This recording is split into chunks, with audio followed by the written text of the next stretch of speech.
አዲስ ጉዳዮች በማስተዋወቅ እንጀምራለን። ሰሞኑን መነጋገሪያ በሆነችው ብርቱካን ተመስገን ዙሪያ አዲስ ክስ ተመስርቷል። ክሱ ብርቱካንን ጭምር ያካተተ ነው። የተመሰረተባቸውም 5 ሰዎች ናቸው። በዛሬው ዕለት ፍርድ ቤት ቀርበዋል። በብርቱካን ተመስገን ዙሪያ በዛሬው ዕለት የተሰሙ አዳዲስ መረጃዎች አሉ። ሰብሰብ አድርገን እንነግራችኋለን። በቶታዬ በቅድሚያ እንኳን ለፍቼ ጨንበላላ በዓል አደረሰን። ሲቀጥል ፋና ብሮድካስቲንግ በብርቱካንና በኢቢኤስ ጉዳይ ላይ የሰራውን ዶክመንተሪ አይቻለው። በሌሎች ቻናሎችም ተላልፎ ሊሆን ይችላል። ዓላማው ህዝቡ በሐሰተኛ መረጃ እንዳይደናገር እውነትን የማጥራት ጥረት እንደሆነ ተገልጿል። የተባለው ከልብ ከሆነ ለህዝብና ለእውነት በዚህ ፍጥነትና ጥልቀት መቆርቆር የጀግንነት ኒሻን ይገባው ይሆናል። ችግሩ የማጣሪያ ጥያቄዎች መኖራቸው ነው። በዚህ ጉዳይ እንደ ግልም እንደ ህዝብም ብዙ ማለት ይቻላል። ለአሁኑ ግን 5 ነጥቦችን ብቻ እንመልከት ሲሉም አቶ ታዬ ጥያቄያቸውን ጀምሯል። መጀመሪያ የጎደሉ የዶክመንተሪ ክፍሎችን መፈተሽ ነው። ብርቱካን ተመስገን ህዝብን ለማሳሳት በሴረኞች ተመልምላ የሐሰት ድራማ መተወኗን ከዶክመንተሪው ሰምተናል። ፖለቲካ ቁማር መሆኑ በግልጽ የተነገረው ህዝብ ነገሩን በቀጥታ ለማመን የሚቸገር ቢሆንም ሴራውን ሸርቧል የተባሉ ሰዎችም ተጠቅሷል። ሊመለሱ የሚገባቸው ጥያቄዎች ግን አሉ። በሀገራችን ነባራዊ ሁኔታ በተጨባጭ ተደፍረው ከህይወት ጎዳና የወጡ በርካታ ሴቶች እያሉ ሴረኞቹ ድራማ መስራት ለምን አስፈለጋቸው? ድራማ ቢያስፈልግ በተለያየ ምክንያት ህይወት ተበላሽቶባቸው በጎዳና የሚኖሩ ብዙ የመከራ ሰለባ ሴቶች እያሉ ባለትዳር የልጅ እናትና የተመቸ ኑሮ የነበራት ብርቱካን ለትወናው በምን መስፈርት ተመረጠች? የኢቢኤስ ጋዜጠኞች የድራማው አካል ከሆኑም ቢያንስ ብርቱካን ከአዲስ አበባ ሳትወጣ ድራማውን ለምን በአየር ላይ ዋሉ? ከትወናው በፊት የብርቱካን ስልክ ተጠልፎ ከሆነ ለምን? ድራማው ከተጋለጠ በኋላስ የብርቱካን ስልክ እንደሚጠለፍ እየታወቀ ሴረኞቹ እንዴት በቀጥታ ደውለው ድምጻቸውን አስቀዱ? ለዶክመንተሪው ግብዓት ለመጨመር ይሆን ሲሉ አቶ ታዬ ይጠይቃሉ። ምንድነው ያልኩት? ብርቱካን እንሲታ ነው ምንለው? ስልክሽን አጥፊ እኔ ልደብቅሽ አላልኩሽም? ወደ ደብረ ብርሃን ልላክሽ ምንም ነገር አያስፈልግሽም።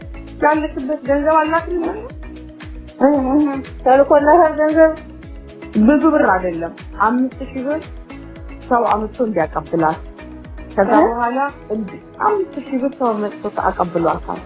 ወይስ ነው አዋሳ ይኸውልሽ መጓጓዣ ነው ሌላ አይደለም እኮ እንድትደበቅ ነው አይደለም። እኛ እኮ እንድትደበቅ ነው ነግሬያታለሁ። አዋሳ አያወጣሽም፣ ወደ ደብረ ብርሃን ያስወጣሽ። እዛ የሚጠብቁ ሰዎች ይኖራሉ።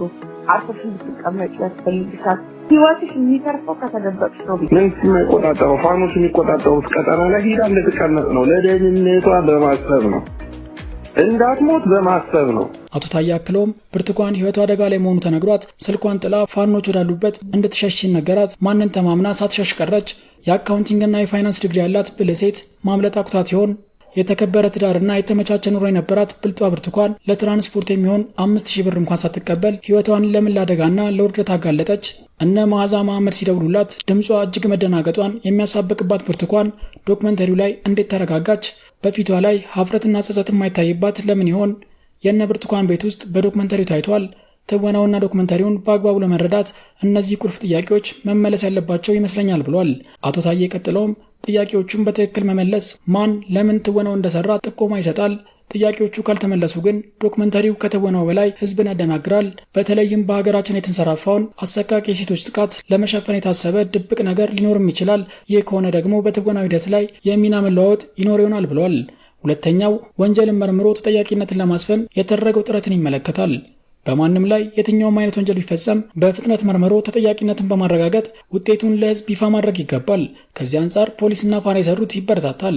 ውስጡን ለቄስ ብለን ብርቱካንና ኢቢኤስ ሐሰተኛ መረጃ አሰራጭተው ከሆነም በልኩ ሊጠየቁ ግድ ይላል።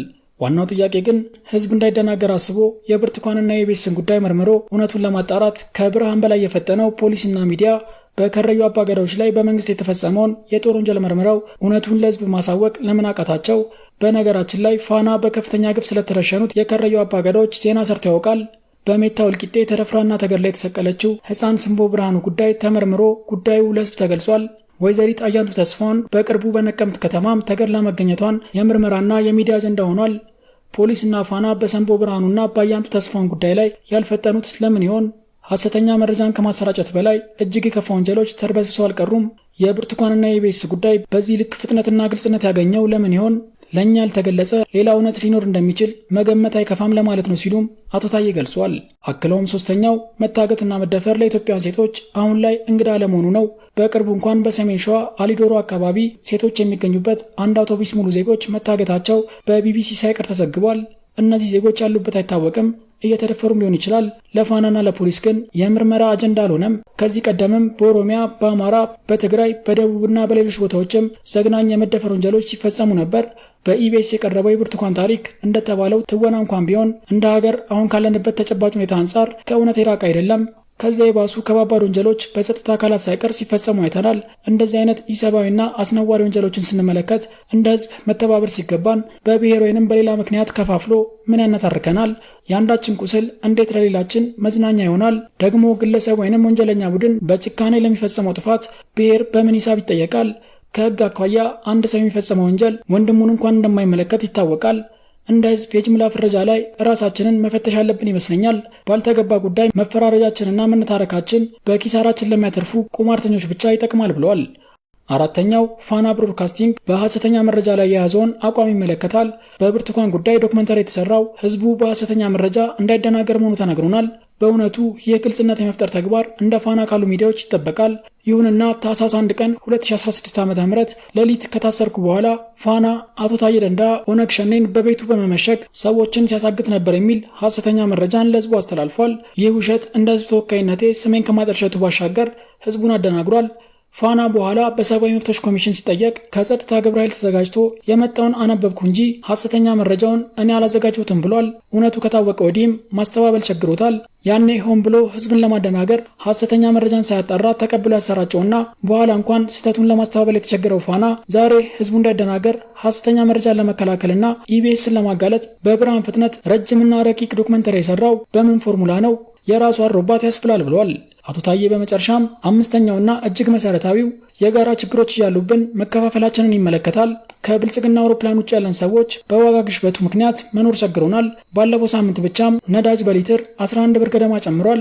ይህ ችግር አማራ፣ ኦሮሞ፣ ትግራዋይ፣ ሲዳማ፣ ሶማሌ፣ አፋር፣ ወላይታ፣ ጋሞ ወይንም ሙስሊም ክርስቲያን ብሎ ሳይለይ ሁላችንንም ይጎዳል። የሰላም መደፍረሱን በተመሳሳይ የሁላችንንም ህይወት ይነካል።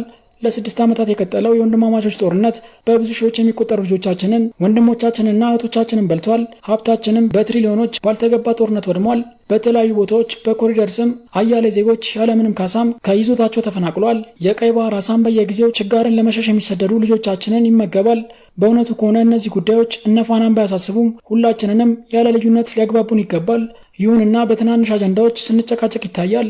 ለምን እንደዚህ ይሆናል? ሊያስተባብሩን የሚገቡ ትላልቅ የጋራ አጀንዳዎችና ችግሮች እያሉን ምን ይከፋፍለናል? አስቀድመው እንደነገሩን ፖለቲካ ቁማር ከሆነም እንደ ህዝብና እንደ ሀገር እንዳንበላ ራሳችንን ፈትሸን ማረም ይኖርብናል ሲሉ አቶ ታዬ ደንደዓ ትዝብታቸውንና መልእክታቸውን አጋርተዋል። ይህ በእንዲህ እንዳለ የብርቱካን እውነት በሚል በቀረበው ዶክመንተሪ ፊልም ላይ በርካቶች አስተያየታቸውን የሰጡ ሲሆን ከእነዚህም መካከል እህቴ ተገደሽ እንደሆነ ገብቶናል፣ ምንም ብታስተባብሉ የእሱ አይነት አሰቃቂ ድርጊቶች ተፈጽሟል፣ ህሊና የሚባል ነገር ያልፈጠረባችሁ በጣም ታሳፍራላችሁ፣ ቆንጆ ድራማ ነው፣ ህዝቡን ከናቃችሁት ቆይታችኋል፣ በአደባባይ የኢትዮጵያ ህዝብ ሾርት ሚሞሪ ነው ተብለናል፣ እግዚአብሔር አለ፣ ከወያኔ የከፋ ወዳደቅ ትወድቃላችሁ የሚሉት ይገኝበታል። በተጨማሪም በዶክመንተሪው ላይ እሱ በድንግልና ነው ያገባዋት፣ እሷ ሳገባው አርግዤ ነበር፣ እህቷ በባህላዊ ነው የተጋቡት፣ ብልጽግና በዘመናዊ ሰርግ በቬሎ ፎቶን ገጭ፣ እሱ ልጃችን 2 ዓመት ከ5 ወር ነው።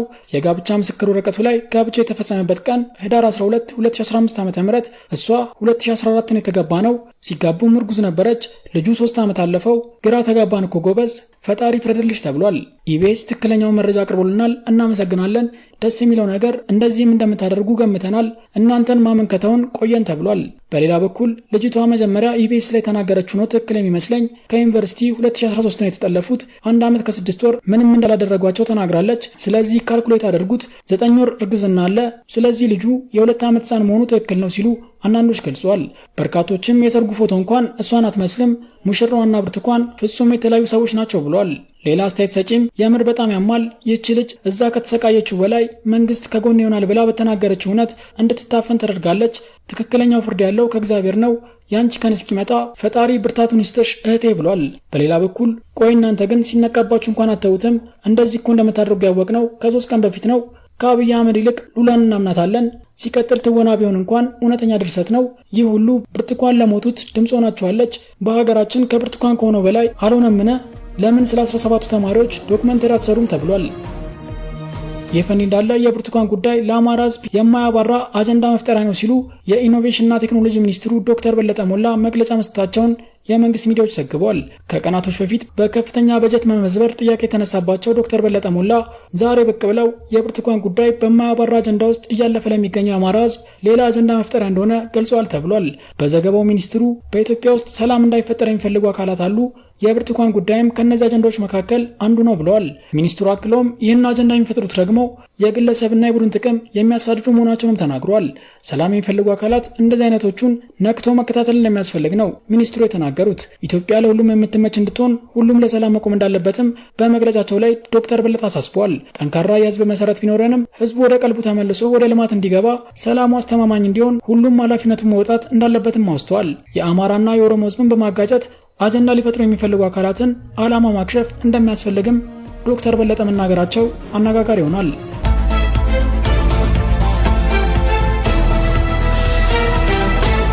የፌዴራል ፖሊስ በሽብር ወንጀል ጉዳይ ጠርጥሬያቸዋለሁ ያላቸውን 5 የኢቢኤስ ቴሌቪዥን ጣቢያ ሰራተኞችን ጨምሮ 8 ሰዎችን በዛሬው ዕለት ፍርድ ቤት አቅርበዋል።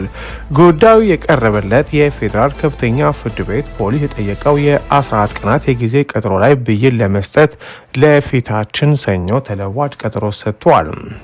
የፌዴራል ፖሊስ የጊዜ ቀጠሮን የጠየቀው በ8 ተጠርጣሪዎች ላይ ያካሄደ ያለውን የምርመራ ስራና በሰውና በሰነድ ማስረጃ በስፋት ለማጣራት በሚል ነው። ከ8ቱ ተጠርጣሪዎች ውስጥ ባለፈው ሳምንት እሁድ በኢቢኤስ ጣቢያ በተሰራጨው ዝግጅት ላይ በኢቢኤስ ቴሌቪዥን ጣቢያ በተሰራጨ ዝግጅት ላይ የሐሰት ታሪኳ ቀርቧል የተባለው ብርቱካን ተመስገን ትገኝበታለች። የኢቢኤስ ቴሌቪዥን ጣቢያ ዋና ስራ አስኪያጅና የመገናኛ ብዙሃኑ አንዱ ባለድርሻ የሆኑት አቶ ነብዩ ጦመልሳንም በጠርጣሪነት ፍርድ ቤት ቀርበዋል። በቴሌቪዥን ጣቢያው በፕሮግራሙ ዳይሬክተርነት የሚሰራው ጋዜጠኛ ታሪኩ ኃይሌም፣ የስቱዲዮ ዳይሬክተሩ አቶ ንጥር ደረጀም፣ ረዳት ፕሮግራም አዘጋጇ ሄሊና ታረቀኝና የካሜራ ባለሙያ የሆነው ቶማስ ደመቀም ፍርድ ቤት ቀርበው የዛሬውን ሂደት ተከታትለዋል። መጋቢት 17 ቀን 2017 በጸጥታ ኃይሎች በቁጥጥር ስር መዋላቸው ከተገለጸው ተጠርጣሪዎች ውስጥ ሁለቱ በአዲስ አበባ ከተማ አስተዳደር በአዲስ ከተማ ክፍለ ከተማ ወረዳ 14 በኃላፊነት ሲያገለግሉ የነበሩ ናቸው። ፖሊስ ለፌዴራል ከፍተኛ ፍርድ ቤት ልደታ ምድብ ችሎት ዛሬ አርብ መጋቢት 19 ያቀረበው የጊዜ ቀጠሮ መጠየቂያ ማመልከቻ 8 ተጠርጣሪዎች በሽብር ወንጀል ጉዳይ እንደተጠረጠሩ ይገልጻል። በአዲስ ከተማ ክፍለ ከተማ ሰራተኞች የሆኑት ደብዳቤ ጽፋቸዋል በሚል የተከሰሱ ናቸው። በዛሀበሻ ፖድካስት ላይ ያቀረብነውንና በዛሬው ችሎት አነጋጋሪ ስለሆነው ጉዳይ የተናገርነውን በአጭሩ አሰምተናችሁ ወደ ቀጣዩ መረጃ እናልፋለን። በዛሬው ችሎት ላይ የዛሀበሻን ለሚካተሉ ሰዎች የሚገለጽ ሊሆን የሚችለው መረጃ በብርቱካን ተመስገንና በሁለተኛ ተጠርጣሪ ሆኖ በቀረበው ታሪኩ ኃይሌ ነው። እንደምታውቁት ታሪኩ ኃይሌ የብርቱካን ጉዳይ ወደ ኢቢኤስ እንዲያቀርብ ያደረገ ነው በሚለው የተከሰሰው። እንግዲህ ዛሬ ብርቱካን በችሎት ላይ ተጠይቃ ነበረ። የጠየቀችውም ለታሪኩ የተሰጡትን 3 ዶክመንቶች ትላንትና በዛሀበሻ ዜና ላይ ዘግበንላችሁ ነበረ። ከአዲስ ከተማ ክፍለ ከተማ ጽፋ ያመጣችው ወላጅ አልባ መሆኗንና እንደዚሁም ደግሞ ሌሎች የድሃ መሆኗን፣ እርዳታ እንደምትፈልግ፣ የልጅ እናት መሆኗን፣ የልብ በሽተኛ መሆኗን አጽፋ ያመጣችውን ዶክመንቶች በተመለከተ ነበረ። ይሄንን ዶክመንት እሷ ለችሎቱ እኔ ለኢቢኤስ ቴሌቪዥን ጣቢያ ሄጄ ለሪሴፕሽን ነው ያስቀመጥኩት ስትል ተናግራለች። እንደዚሁም ደግሞ ታሪኩም በችሎት ላይ ቀርቦ የተናገረው ዛሬ ምንድነው ከብርቱካንን ምንም እንደማያውቃትና ይሄንን ዶክመንቶች ያቀረበቻቸውን ዶክመንቶች ከሪሴፕሽን ማግኘቱን እሱንም ደግሞ ከኢቢኤስ አማሮች ጋር ተነጋግረው ፕሮግራሙ እንዲሰራ እንደተወሰነ ለችሎት አስረድቷል። በኋላ ላይ ግን ዛሬ ወተን የተመለከትነው የኢቢኤስ ባለቤት አቶ አማን የተለየ ነገር ሲናገሩ በኢትዮጵያ ቴሌቪዥን ላይ ተመልክተናቸዋል። እሳቸው እንዳሉት ከሆነ ደግሞ ጉዳዩን ምንም እውቅና እንደሌላቸው እነዚህ ሰዎች ከ3 ወር በፊት ጀምሮ ሲዘጋጁበት እንደቆየ ዶክመንታሪ ለመስራት ሲናገሩ ተደምጠዋል። ይሄም አነጋጋሪ የሆነ ጉዳይ ሆኗል። እኚህ የኢቢኤስ ዋና ስራ አስፈጻሚ በውሸት ተታለናል፣ ስለዚህም ይቅርታ እንጠይቃለን ሲሉ ሰምተናቸዋል። ስለዚህ ያለው ነገር ይሄን ይመስላል። ዛሬ ችሎት ላይ ችሎቱ እንግዲህ ለሰኞ በቀረበው የዋስትና ጥያቄ ላይ ውሳኔ ለመስጠት የፊታችን ሰኞ ቀጠሮ መስጠቱን ነው የሰማነው።